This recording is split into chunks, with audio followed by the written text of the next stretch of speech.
RTM2 est allée à la rencontre d'une super centenaire de 127 ans. Elle se nomme Mondenkoura Konaté, vivant dans un village à Djedjeni dans la région de Bourouni. Le portrait de cette superwoman dès le début de cette édition.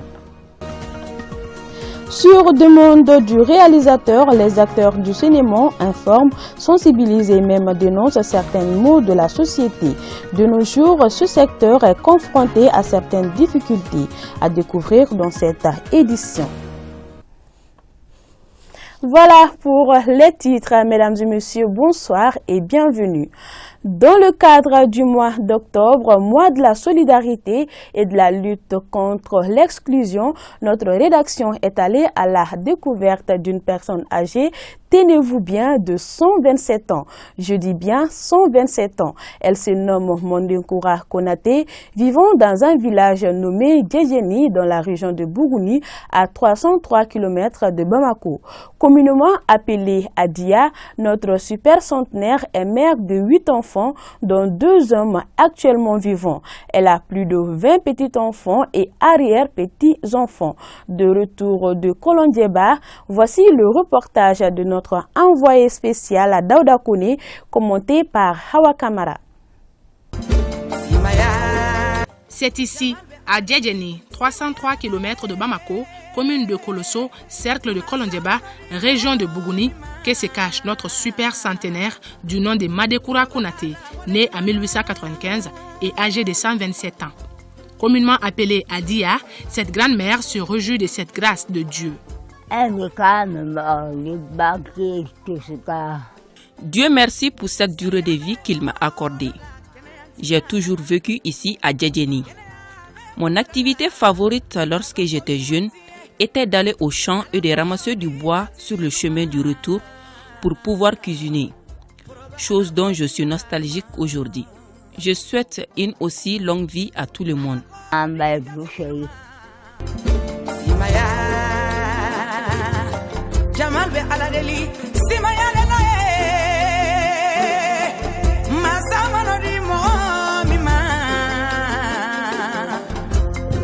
En plus d'un siècle de vie, Adia a donné naissance à 8 enfants, dont 5 garçons et 3 filles, desquels il ne reste que 2 hommes en vie. Ces derniers restent agréablement surpris de l'incroyable durée de vie et de l'état de santé de leur maman. Comme la majorité des personnes âgées, ma mère a perdu l'usage de ses yeux et de ses pieds. À part cela, elle n'a aucun problème de santé. Elle a toujours été une personne altruiste et généreuse. Ma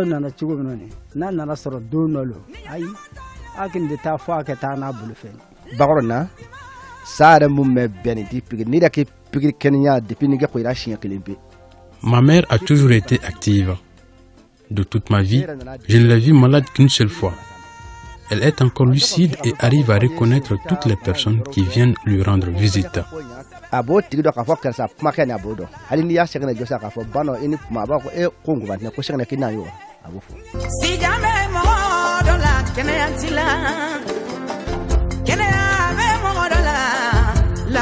Des plus de 20 petits et arrière-petits-enfants de Adia, il y en a un avec lequel elle entretient une relation particulière. Celui-ci se présente comme étant son mari. Du matin au soir, il est aux petits soins avec sa chair et tendre. Ma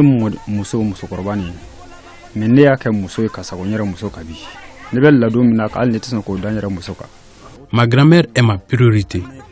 Le matin, lorsque je me réveille, je viens la saluer et lui donner son petit déjeuner. Vers 10 heures, je la fais sortir et je l'installe sur sa terrasse. Elle y passe toute la journée et à l'heure du coucher, je l'installe dans son lit. Ses nourritures préférées sont le poisson, la viande et la noix de cola. Je l'aime plus que tout.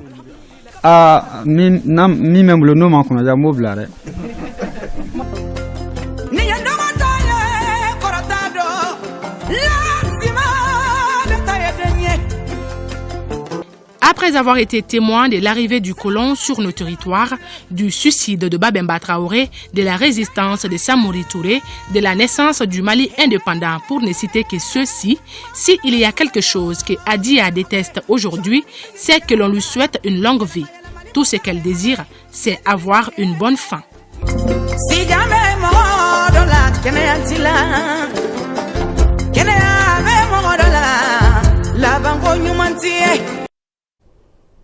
Souhaitons donc une bonne fin à notre centenaire. Il est très fréquent de rencontrer des femmes vendeuses ambulantes dans nos services. Elles rôdent de bureau en bureau pour vendre des divers articles. Ces bonnes dames constituent des intermédiaires entre le marché des travailleurs, des administrateurs, des administrations publiques et parapublic. La pratique, arrange-t-il, est vraie toute partie, mais reste-t-elle pour autant normale? C'est l'interrogation à laquelle Fatoumata Diko tente d'apporter des éléments de réponse. Les gâteaux par-ci, les draps par-là, des chaînes, des boucles d'oreilles, pour ne citer que ceci, les services de plus en plus deviennent des boutiques. Souvent, ces ventes ont lieu même aux heures de travail. Comme quoi, cela permet aux agents de ces différents services de gagner du temps et de l'énergie. Je pense que dans un premier temps, nous sommes dans des services beaucoup plus regroupés. Le fait qu'il y a vraiment beaucoup de gens qui passent toute la journée ensemble et que ces gens expriment aussi des besoins économiques ou même des besoins commerciaux. Il faudrait maintenant, par rapport maintenant aux besoins que les gens expriment, que les marchands ambulants puissent les rejoindre dans leur milieu géographique. Cherchant leur gagne-pain, ces vendeuses ambulantes ne sont pas toutes étrangères dans ces différents services. Bon nombre d'entre elles sont des agents.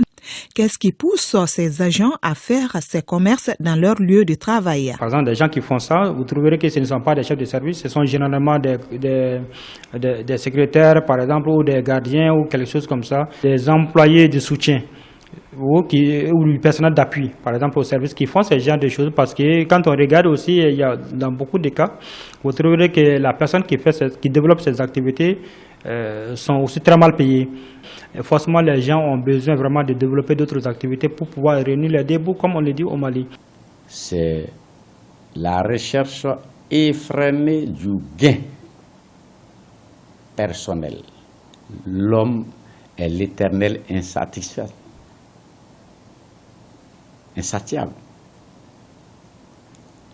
Si ton salaire ne te suffit pas, tu démissionnes et tu t'installes dans les commerces.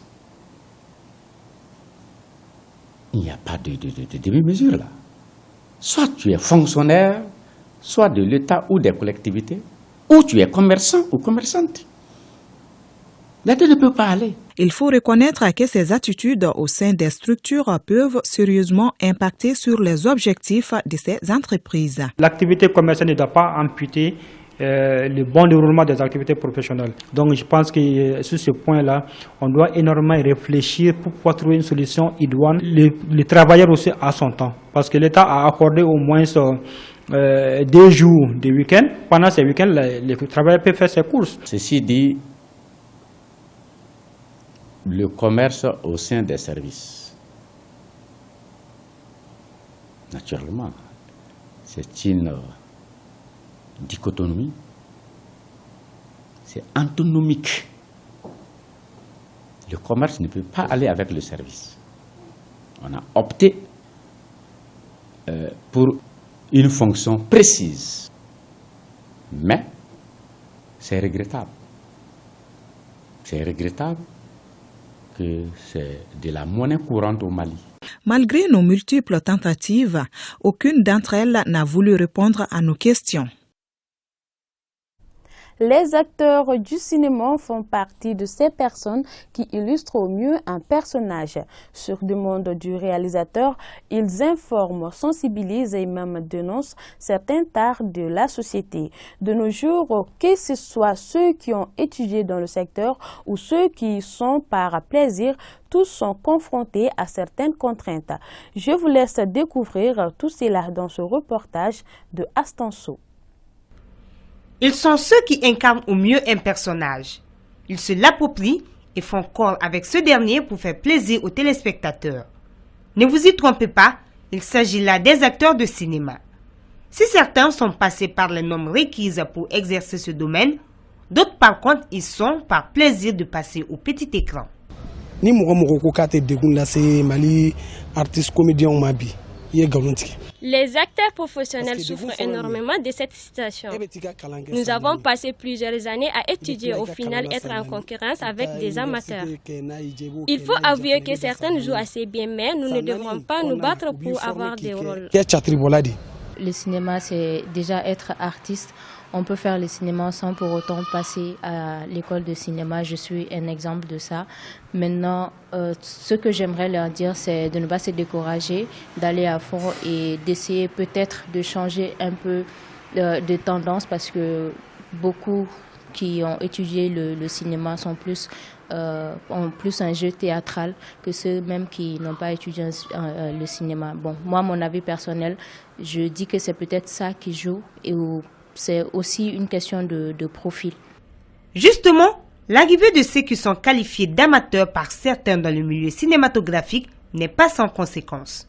En effet, ceux ayant étudié accusent certains réalisateurs de ne pas vouloir les mettre dans leurs droits en matière de cachet. Par exemple, les réalisateurs Korobado Bino.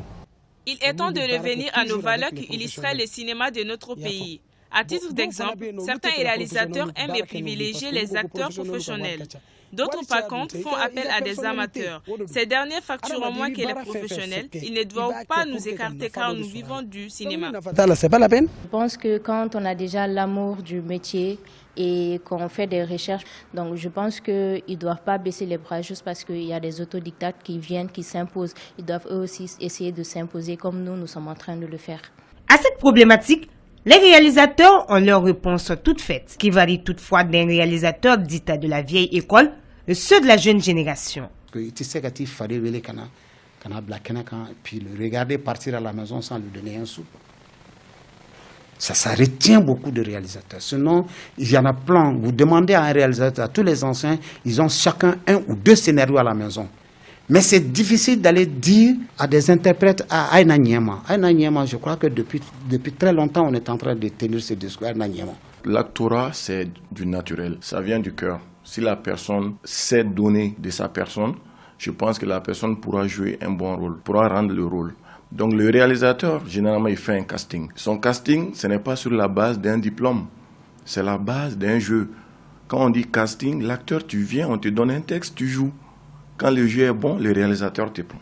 Bien que n'étant pas en commun accord sur certaines notions concernant les acteurs, les réalisateurs sont toutefois unanimes sur le non-financement des réalisations cinématographiques. Le directeur du Fonds d'appui à l'industrie cinématographique semble ne pas ignorer les contraintes de financement de ce secteur. Aujourd'hui, les difficultés de façon mondiale ont fait que beaucoup de pays, et nos partenaires y compris, ont réduit considérablement leur appui dans le cinéma.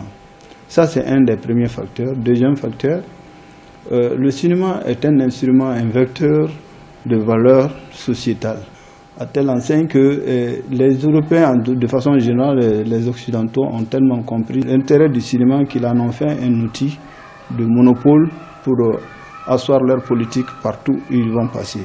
Donc le cinéma malien, dans ces conditions, s'il doit bénéficier d'un appui financier de la part des partenaires, ils invitent le bénéficiaire à répondre à des critères qui sont les valeurs qui répondent à leur vision du monde. Au terme de nos échanges, nos différents interlocuteurs, bien que n'étant pas sur la même longueur d'onde, sont cependant préoccupés par l'avenir de leur secteur de prédilection.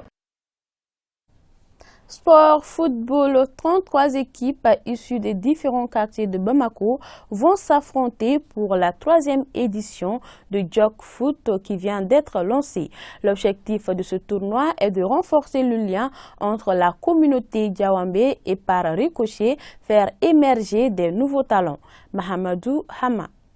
Les rectangles verts du stade municipal de la commune du district de Bamako abrite la 3e édition de la Coupe Jok Foot. Ce match d'ouverture de gala oppose l'équipe des artistes et comédiens ici en orange à celle de Jok Foot.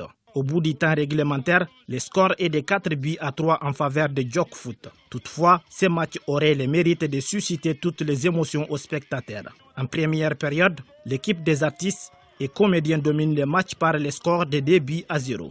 En seconde période, Djok Foot revient avec un visage revanchard, remonte le début, puis inscrit des autres, avant que les artistes et comédiens ne réduisent les scores.